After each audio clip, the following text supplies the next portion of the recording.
James Harrison, a 93-year-old African-American World War II veteran, walked up the steps of Lincoln Elementary School with slow but determined steps. His military cap sat proudly atop his head, decorated with old medals that had seen history unfold. James was there for the community meeting, an opportunity to support his young granddaughter, Lily, who had been excited all week about the special event at her school. But as he approached the entrance, a security guard stepped in front of him, blocking his way. "Excuse me, sir. You can't enter here," the guard said, his voice gruff. He looked James up and down, dismissing the elderly man without hesitation. "This event is for community members, and we don't want any trouble." James frowned, taken aback. He held up the invitation that his granddaughter had given him, showing the guard the crumpled paper with Lily's drawing of the school and her handwriting that read, "Grandpa, come see me at the meeting."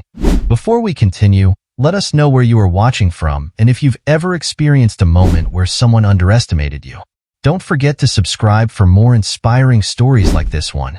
"I'm here for my granddaughter," James said, trying to keep his voice calm. "She's expecting me." But the guard shook his head, his eyes narrowing. "Look, sir, I think it's best if you leave. You're not the kind of person we're looking for at this event." James' heart sank at the guard's words, the same feeling of rejection that he had faced many times before in his life washing over him. Just as James turned, deciding to leave to avoid a scene, a voice called out from behind. "Wait, what's going on here?" A young woman, Ms. Rebecca Collins, a teacher at Lincoln Elementary, strode over, her face a mixture of curiosity and concern. She had noticed the guard speaking to the elderly man, and something about the way James stood, with his shoulders squared despite the confrontation, compelled her to intervene. "This man's not allowed in," the guard said dismissively, waving a hand. "He doesn't belong here." Rebecca's eyes narrowed as she looked at James, taking in his military cap and the invitation in his hand. She turned back to the guard, her voice firm. "This man is a veteran. He served our country, and he has every right to be here today. If he's here for his granddaughter, then he belongs more than anyone." Rebecca reached for James' arm, her smile warm. "Please come with me," she said. James hesitated for a moment, then nodded, allowing the young teacher to guide him past the security guard and through the school's entrance. "I'm sorry about that," Rebecca whispered. "Some people just don't understand the value of those who came before us." James offered her a gentle smile. "Thank you, miss. It's been a long time since someone stood up for me like that." Rebecca led James to the auditorium where the community meeting was already underway. Parents, students, and teachers were all gathered, and the air was filled with excitement. Rebecca looked at James thoughtfully. "You know, Mr. Harrison, I think these children could learn a lot from someone like you. Would you be willing to say a few words?" James blinked in surprise. He had never expected to speak, but seeing the hopeful look in Rebecca's eyes and imagining his granddaughter sitting in the audience, he nodded. "I'd be honored," he replied, his voice full of emotion. Rebecca led James to the front of the auditorium and spoke briefly into the microphone. "Everyone, we have a special guest today," she announced. "This is James Harrison, a veteran who served our country with honor. He's here today to support his granddaughter, Lily, and I thought it would be wonderful if he could share a few words with us." The crowd clapped politely, and James took a deep breath as he stepped forward. He looked out into the sea of young faces, and then he saw her, Lily, her eyes wide with surprise and her mouth open in a delighted smile. It gave him the courage he needed. "Good afternoon, everyone," James began, his voice steady despite the emotions swirling inside him. "I'm James Harrison, and I served in World War II. I'm here today because my granddaughter invited me. She wanted me to be here, and that means more to me than anything in the world." He paused, looking at the young students. "I want you all to know that sometimes, people will try to tell you that you don't belong. They'll say you're not good enough, or that you don't deserve to be somewhere. But I'm here to tell you that you do belong. You belong wherever your heart leads you, and you have just as much right as anyone else to be here, to dream, and to achieve great things." James' voice grew stronger as he spoke about his time in the military, about the friends he made, the struggles they faced together, and the courage it took to stand up for what was right. The audience was captivated, hanging on every word. Even the security guard who had stopped him at the door was now standing at the back of the room, his expression one of regret. James continued, I fought alongside men from different backgrounds, different races, and we all had one goal, to protect the freedom of our country. We learned to rely on each other, to respect each other, because when it came down to it, we were all the same. And that's the lesson I want to leave with you today. No matter where you come from, no matter what anyone says, you are important, and you deserve to be treated with respect. A silence fell over the room as James finished speaking. Then, slowly, applause began to fill the auditorium, soft at first, then growing louder and louder until it was a standing ovation. James felt his eyes welling up with tears as he looked at the cheering students, parents, and teachers. He glanced over at Rebecca, who was clapping with a proud smile on her face. Rebecca stepped back to the microphone. Thank you, Mr. Harrison, for those inspiring words. We are so lucky to have you here today. She turned to the students. Let's all remember what Mr. Harrison said. Respect, courage, and kindness are what make us strong as a community. As James made his way back to his seat, Lily ran up to him, throwing her arms around his neck.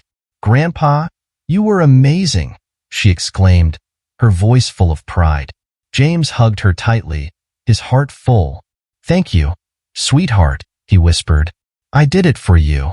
The security guard approached James after the meeting, his expression sincere. Sir, I want to apologize for how I treated you earlier. I was wrong, and I'm truly sorry. James looked at the young man, then extended his hand. Apology accepted, he said warmly. We all make mistakes. What matters is that we learn from them. The guard shook his hand, gratitude evident in his eyes. Rebecca watched the exchange, her heart swelling with hope. Today had been more than just a community meeting. It had been a lesson in compassion, respect, and the power of standing up for what was right. She knew that everyone in that room, including herself, would carry James' words with them for a long time to come. The auditorium slowly emptied, but the sense of unity lingered. James, with Lily by his side, left the school with a renewed sense of purpose.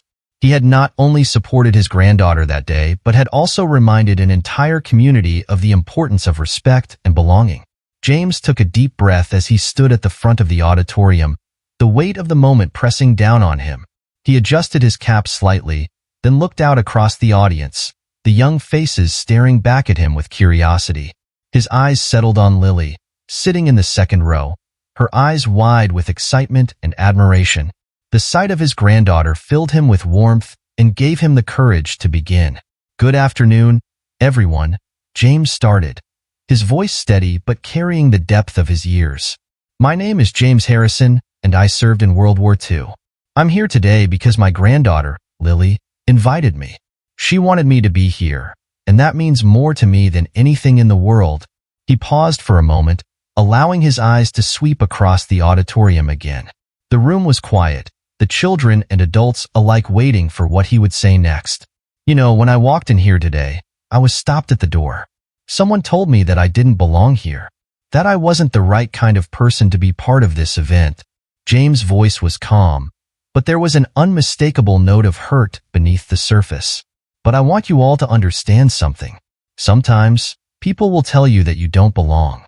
They'll try to make you feel like you're not good enough, like you're out of place. And when that happens, I want you to remember this moment. I want you to remember that you do belong. Wherever your heart leads you, wherever you want to be, you have just as much right as anyone else to be there. Rebecca watched from the side of the stage, her heart swelling with pride for the elderly veteran who had faced so much in his lifetime, yet continued to stand tall. James' voice grew stronger as he spoke. He began to tell the students about his time in the military, about the friends he had made, the struggles they had faced, and the incredible strength it took to keep going in the face of adversity. I remember being a young man, not much older than some of you here today, James said, a faint smile crossing his face. I was scared, like everyone else. We were in a strange place, far from home, and the world felt like it was falling apart around us. But do you know what kept us going? It was each other. We were from different places, different backgrounds, and we didn't always understand each other. But we learned to work together, to care for each other, because we were all we had. The students listened intently, their eyes fixed on James as he spoke. Even the security guard who had stopped him at the door was now standing at the back of the room, his expression filled with regret and a hint of admiration. James continued, "I've faced prejudice in my life, more times than I can count, but I never let it define me. And I want you to know that no matter what anyone tells you, no matter how they try to make you feel, you are important. You matter. And you deserve respect, just like anyone else." A soft murmur went through the crowd, a mixture of admiration and reflection. James' words were sinking in, reaching deep into the hearts of everyone listening. He spoke about courage, not just the kind needed in war, but the kind needed every day, to stand up for what was right, to be kind when it was easier to turn away, and to support one another no matter what. "I fought alongside men who didn't look like me," James said, his voice steady. "Men who came from different states, different countries even. And when we were out there, none of that mattered. What mattered was that we had each other's backs. We respected each other, and that's what got us through. I hope you all remember that. Because one day, you'll be the ones making the decisions, building this community. And I hope you choose to build it on respect and kindness." He took a moment to look over at Lily again, who was beaming at him, her pride evident. James smiled back, his heart full. "I'm here today because of my granddaughter," he continued. "She wanted me to be here, and she reminded me that we all need each other. We need to be there for the people we love, and we need to stand up when we see something wrong. Because that's how we make a difference." Rebecca felt tears prick at the corners of her eyes as she watched James speak, his voice echoing throughout the auditorium. She wasn't the only one moved by his words. Around her, parents and teachers nodded, some wiping their eyes, others clapping quietly as James finished speaking. When James stepped back from the microphone, the entire auditorium erupted into applause. Not polite clapping, but genuine, heartfelt appreciation. The students stood, cheering for the elderly veteran who had shared so much of himself with them. The applause grew louder, and soon everyone was on their feet, giving James a standing ovation. Rebecca stepped forward, her smile broad and her eyes shining. She took the microphone once more. "Thank you, Mr. Harrison, for sharing your story with us," she said, her voice warm. "You've reminded us all of the importance of standing up for each other, of kindness, and of the power of community." As James walked back to his seat, Lily rushed up to him, her small arms wrapping around his waist. "Grandpa, you were amazing," she said, her voice filled with pride and love. James hugged her tightly, feeling the weight of the years lift just a little in that moment. "Thank you, sweetheart," he whispered. "I did it for you, and for all of them." The security guard approached James cautiously, his face filled with regret. "Sir, I'm so sorry for how I treated you earlier," he said, his voice sincere. "I was wrong, and I hope you can forgive me." James looked at the young man for a long moment before extending his hand. "We all make mistakes," he said gently. "What matters is that we learn from them." The guard took his hand, shaking it firmly, gratitude in his eyes. As the auditorium began to empty, the sense of unity and warmth lingered. James had come to the school to support his granddaughter, but he had ended up making an impact far beyond what he could have imagined. He had reminded an entire community of the power of respect, the value of every individual, and the strength that comes from standing together. As James spoke, a hush fell over the crowd. His words were filled with sincerity, and the stories he shared were both heartbreaking and inspiring. He spoke of the friends he had lost, of the bravery he had witnessed, and of the sacrifices that so many had made for the freedoms they all enjoyed today. He painted vivid pictures of the past, moments frozen in time.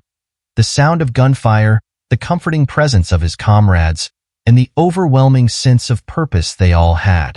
The audience hung on his every word, their eyes glued to the veteran who had seen more than they could ever imagine. "It's not about the medals or the accolades," James said, his voice trembling slightly as he paused to gather his thoughts. "It's about the people you stand beside, the ones you protect, and the love you have for your family and your country. That's why I'm here today, for my family and for all of you, because you are the future." He looked at the children in the audience, his gaze warm and encouraging. "You have the chance to make this world a better place. Don't let anyone tell you that you don't belong, because you do. You belong and you matter.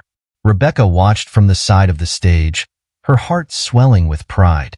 She saw the students' faces. They were in awe, their eyes wide as they listened to James' words. Even the parents seemed deeply moved, many of them wiping away tears. The atmosphere in the auditorium was electric, filled with an emotion that united everyone present. James' vulnerability and strength spoke to something deep within each of them, reminding them of the values that truly mattered: respect, courage, and community. When James finished speaking, the auditorium erupted in applause. It started slowly, a few claps here and there, but then it grew, filling the room until it was a standing ovation. Lily rushed forward, throwing her arms around her grandfather. "Grandpa, you were amazing," she said, her voice filled with admiration. James hugged her tightly, his eyes glistening with tears. "Thank you, sweetheart. I'm just glad I could be here for you." Rebecca approached James, her eyes misty as well. "Mr. Harrison, thank you so much for sharing your story.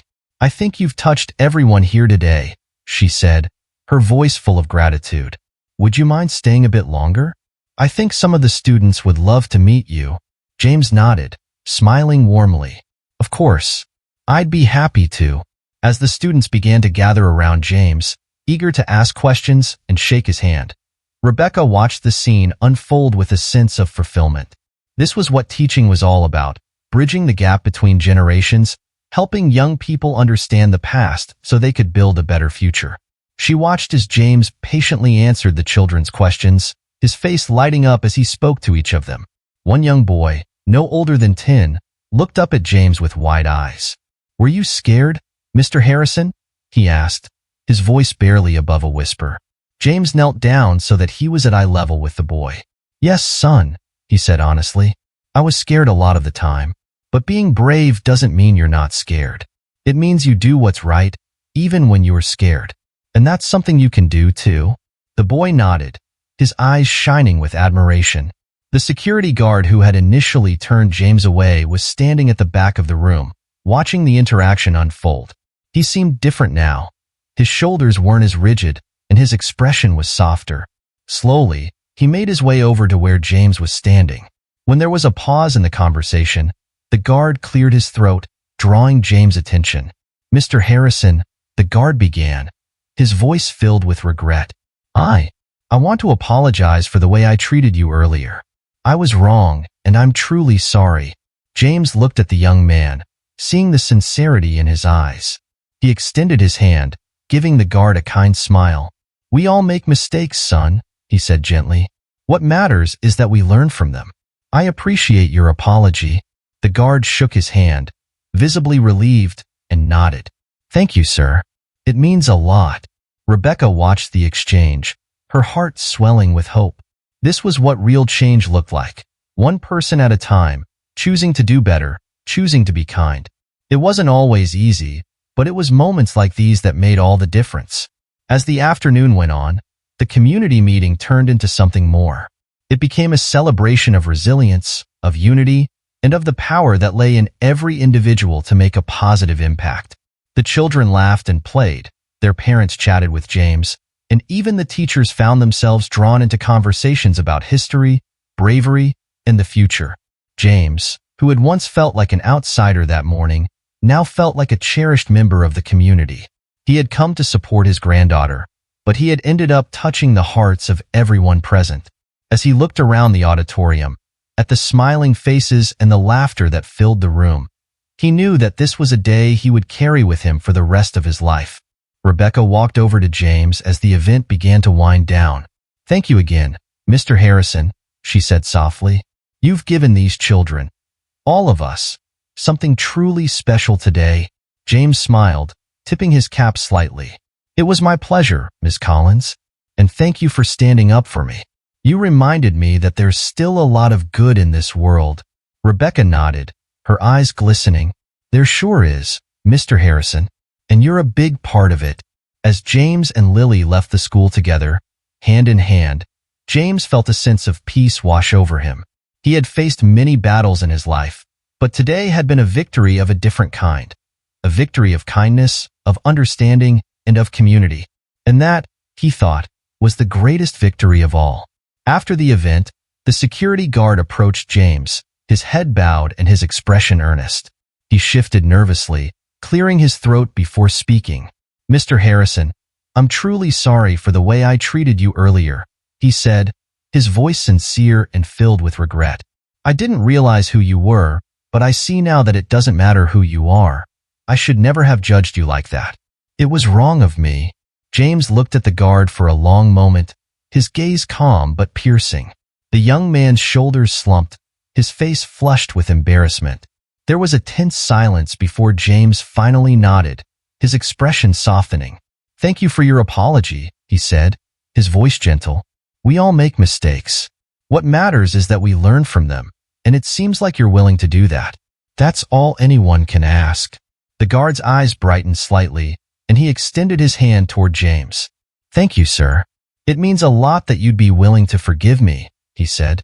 James took the young man's hand, shaking it firmly. A warm smile spread across his face. "It takes courage to admit when you're wrong." "I respect that," James replied. "Just remember, every person you meet has a story. You never know what they've been through or what they've done. Treat them with the respect they deserve." The guard nodded, his eyes reflecting a newfound understanding. "I will, Mr. Harrison. Thank you for teaching me that," he said.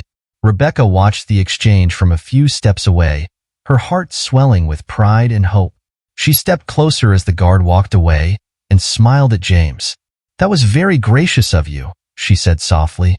James shrugged slightly, his gaze following the guard for a moment before turning back to Rebecca. "We all need a little grace sometimes," he said. "I've made my share of mistakes, too. If someone's willing to change, they deserve a chance." Rebecca nodded, her admiration for the elderly veteran growing even deeper. "You've taught us all something important today," she said. "Thank you, Mr. Harrison, for everything." James smiled, his eyes twinkling. "I'm just glad I could be here," he replied. He glanced over at Lily, who was chatting animatedly with some of the other children. "And I'm especially glad my granddaughter could see this. She's the future, just like all these kids. It's up to us to set the right example for them." Rebecca followed his gaze, her heart warming at the sight. "You're absolutely right," she said. "And today, you've set an example that none of us will forget." James gave a small nod, a sense of peace washing over him. Today had not only changed the perspective of one security guard, it had touched the entire community. And that, to James, was worth everything. The story of James Harrison's speech at Lincoln Elementary spread throughout the town. People were inspired by the courage of the elderly veteran and the compassion of the young teacher who had stood up for him. The community came together to celebrate their veterans, and Lincoln Elementary decided to make Veterans Appreciation Day an annual event, inviting local heroes to share their stories with the students. James continued to visit the school, not just for Lily, but for all the children who wanted to hear his stories and learn from his experiences. He became a beloved figure at Lincoln Elementary, a reminder of the power of standing up for what is right and the importance of treating everyone with respect. Rebecca often invited James to speak to her class, and each time, the students listened with rapt attention. They learned not just about history, but about courage, resilience, and the value of every individual. And as James looked out at the young faces, he knew that his legacy would live on, not in the medals he wore, but in the hearts he had touched and the lives he had inspired.